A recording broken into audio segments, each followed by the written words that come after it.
speciale elezioni. Interviste e commenti sulle prossime elezioni. Bentrovati agli amici di Radio Veneto 1, un nuovo spazio di approfondimento dedicato a presentare candidati e programmi in vista delle elezioni politiche del prossimo 4 marzo. Nostro ospite in questa occasione, Massimo Candura, bentrovato. Salve, bentrovato a voi. Massimo Candura, candidato al collegio senatoriale nell'uninominale, il collegio di Treviso, che poi comprende anche Vittorio Veneto, Conegliano, Mogliano e la parte centro-orientale della provincia della Marca Trevigiana, oltre naturalmente al capoluogo, candidato per la Lega Nord e la coalizione di centrodestra. Candura, un tema su cui anche voi come Lega Nord, ma non solo, vi siete impegnati, vi siete spesi, avete posto al centro dell'attenzione è quello dell'Europa. Ecco, l'Europa ormai è determinante nella vita quotidiana di tutti noi, con vantaggi o svantaggi, ecco, più gli uni o più gli altri? Beh, per come si è configurata, più svantaggi. E gli svantaggi partono da lontano. Diciamo che intanto bisogna pensare alla base: cos'è quest'Unione Europea? L'Unione Europea è un insieme di trattati che vincolano un gruppo di stati. Non è una nazione, non è nata per un moto spontaneo dei popoli, è stata una creazione che, se negli anni 50 aveva un nobilissimo senso, quello di evitare i conflitti, eravamo appena usciti dalla Seconda Guerra Mondiale, e di far rinascere l'Europa come potenza a livello mondiale. Con le 2 guerre mondiali siamo stati frantumati da questo punto di vista da potenze extraeuropee come l'allora Unione Sovietica e gli Stati Uniti. Ecco che quello scopo nobile, a partire dal Trattato di Maastricht del 92, diventa un rapporto fra disuguali. Cosa vuol dire? Un trattato è semplicemente un contratto nel diritto internazionale fra stati diversi. Noi, Italia, siamo stati la parte debole di fronte a potenze come Francia e Germania. Perché dico questo? Dico questo perché il nostro grande debito pubblico, il nostro macigno, nel 92 all'epoca di Maastricht già c'era. Certo, è aumentato molto da allora a oggi, per vari motivi. Ultimo e non ultimo, lo schiacciamento della domanda interna, quindi della nostra economia reale, dovuto all'arrivo dell'euro. Anche questo, una moneta normalmente espressione della sovranità di un popolo, diventa un tecnicismo e un trattato conseguente che, dettato da potenze finanziarie, non dettato dalla volontà popolare. L'euro è sostanzialmente una moneta creata da banche, da potentati economici finanziari, sulla base di teorie che avvantaggiano però chi? I soggetti forti. La Germania è stato il regista dell'euro e questa potenza ha fatto l'euro a propria immagine e somiglianza. Paesi come l'Italia, che avevano esigenze diverse, siamo paesi esportatori di prodotti agricoli, importatori di turismo, e abbiamo una moneta che non ha questo scopo. Non ha questo scopo, non è tagliata su di noi. Di conseguenza, il nostro sogno come Lega Nord è l'abolizione dell'euro. Le candidature del professor Bagnai e del professor Borghi Aquilini ne sono assolutamente espressione, professori universitari che è una vita che lottano per diffondere queste idee, ma a livello di coalizione chiediamo una revisione dei trattati, perché se si chiede una collaborazione di tutti i paesi e sacrifici a tutti i paesi, non possono essere alcuni paesi a trarne i vantaggi. Non possiamo essere sempre noi ad avere ingerenze nei nostri interessi, agricoltura in primis, perché l'Italia è un fortissimo produttore agricolo e per esigenze di mercato, per non danneggiare i prodotti agricoli di paesi europei nell'area euro che non sono così forti, dobbiamo sottostare a delle quote di produzione agricola che di fatto castrano la nostra agricoltura. Ma ho parlato solo dell'agricoltura, potremmo parlare della pesca, potremmo parlare di 1000 altre situazioni che sono danneggiate attivamente dall'attuale disequilibrio o equilibrio a vantaggio solo di qualcuno dei trattati europei. Per questo urgenza revisione dei trattati e programmazione di una possibile uscita dall'euro.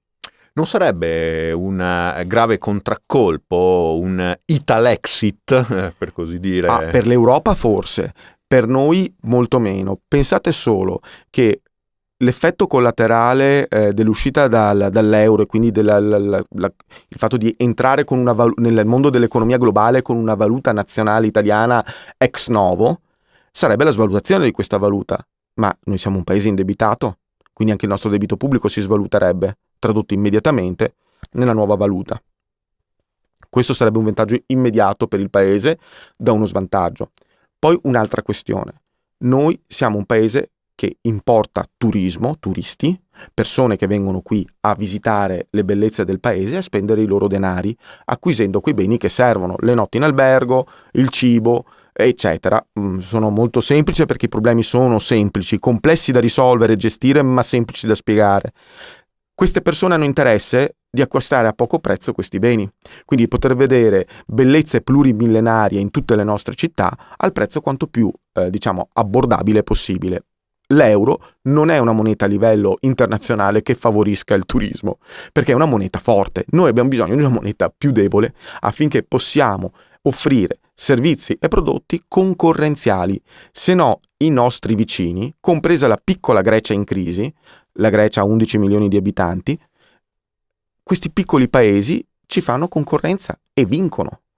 La Grecia ha l'euro, ma ha un'economia ridotta a cartoni dall'euro e basta andare magari un paio di giorni, non è lontanissima, ci si rende conto del livello a cui sono arrivati. Noi non vogliamo arrivare a quel livello. Noi vogliamo riuscire a trovare una via di uscita senza passare per il trauma della distruzione della nostra economia.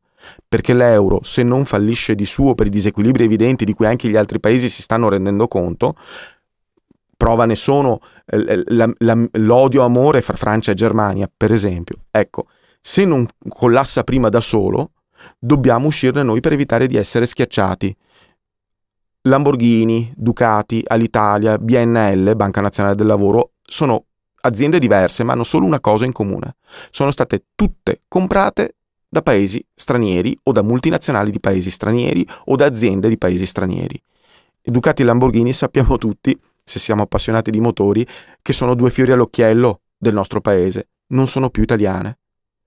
Riflettiamo su questo e la nostra proposta è chiaramente in controtendenza rispetto a quanto fatto fino ad oggi e la cosa clamorosa è che i detrattori delle nostre proposte sono quelli che ci hanno portati a questo punto. Di conseguenza cittadini, croce sul simbolo Lega Nord. E sicuramente una uscita dall'Europa aiuterebbe anche a garantire questi marchi. L'ultimo, insomma, sì. Non c'entra l'Europa, però per dire anche un'altra eccellenza come la società dei treni Italo è appena stata acquistata da un fondo statunitense. Ecco, allora, dobbiamo difendere in questo senso. Allora, l'uscita dall'Europa e l'uscita dall'euro sono due cose diverse e non conseguenziali. Cosa vuol dire uscire dall'euro? Non vuol dire necessariamente uscire dall'Unione Europea, è una pesante forma di revisione dei trattati, uscendo da uno di questi, quello che ha creato quel sistema che ha creato la moneta unica. Uscire dall'euro, non uscire dall'Europa. Non necessariamente uscire dall'Europa, dall'Unione Europea. Da un'unione politica, chiamiamola certamente, così. La revisione dei trattati è un'espressione molto ampia. Molto ampia. Alcuni nostri alleati non sono d'accordo con l'uscita dall'euro, ma sono d'accordo sulla revisione dei trattati, perché un valore comune della coalizione che rappresentiamo è quello di difendere i cittadini, i nostri cittadini, e l'assetto, l'equilibrio attuale dei trattati è sicuramente a svantaggio dei nostri cittadini. Qui è urgente un intervento da parte della politica, di chi mi auguro governerà. Poi chiaramente ci sono dei distinguo e da militante della Lega chiaramente ritengo l'uscita dall'euro una strada che dovrà essere percorsa e dovrà essere attentamente gestita. Grazie a Massimo Candura, candidato per la Lega Nord e per la coalizione del centrodestra nel collegio del Senato Veneto 3 di Treviso e della parte centro-orientale della provincia. Grazie. Grazie a voi.